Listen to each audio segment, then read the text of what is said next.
आदाब नाजरीन, military dish में आपका इस्तकबाल है। मैं आपका मेज़बान सैयद मुइन।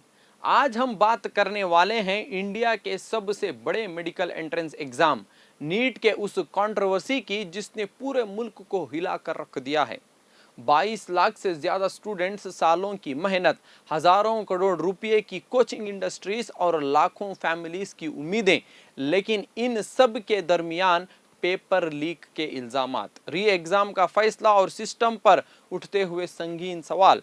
सबसे परेशान करने वाली बात यह है कि पूरी कंट्रोवर्सी के दरमियान कई स्टूडेंट्स ने इंतहाई अफसोसनाक कदम उठाए जिसने एजुकेशन सिस्टम की क्रेडिबिलिटी और स्टूडेंट्स के मेंटल प्रेशर दोनों को नेशनल डिबेट का हिस्सा बना दिया है।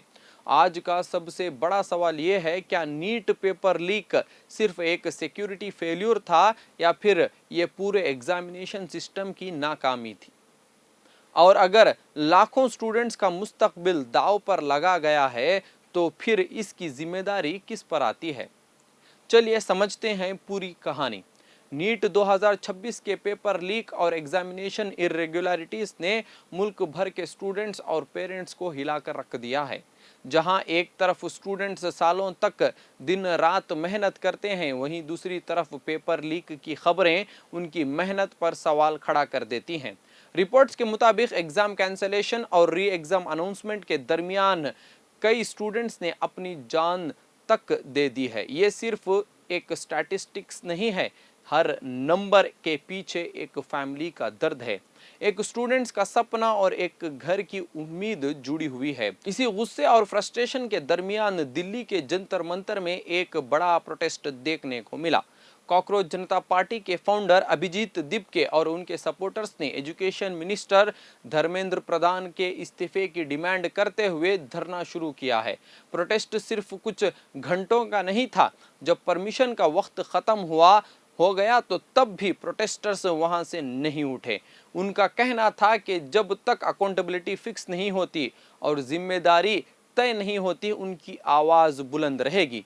दिपके ने लोगों से अपील की कि ज़्यादा से ज़्यादा लोग प्रोटेस्ट में शामिल हों और स्टूडेंट्स के लिए इंसाफ की मांग करें। दूसरी तरफ पुलिस ने कहा कि डेमोन्स्ट्रेशन के लिए सिर्फ लिमिटेड टाइम की परमिशन दी गई थी और उसके बाद प्रोटेस्ट जारी रखना रूल्स की खिलाफ वर्जी है।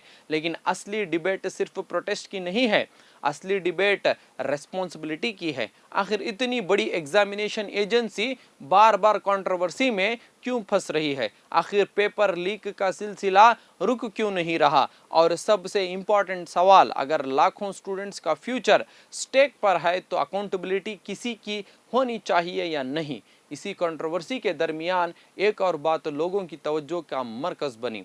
रिपोर्ट्स के मुताबिक री एग्जाम को सिक्योर बनाने के लिए मुल्क भर में अनप्रेसिडेंट सिक्योरिटी अरेंजमेंट्स किए गए। सख्त फ्रिस्किंग और इंटेलिजेंस मॉनिटरिंग, सीसीटीवी सर्वेलेंस और पुलिस डिप्लॉयमेंट का इंतज़ाम किया गया है।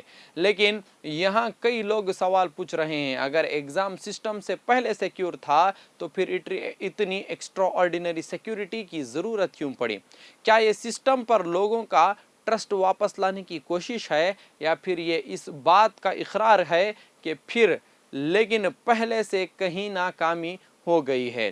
तारीख पर नज़र डालें तो इंडिया की सियासत में ऐसी लीडर्स भी गुजरे हैं जिन्होंने मॉरल रिस्पॉन्सिबिलिटी कबूल करते हुए अपने पद से इस्तीफा दिया था।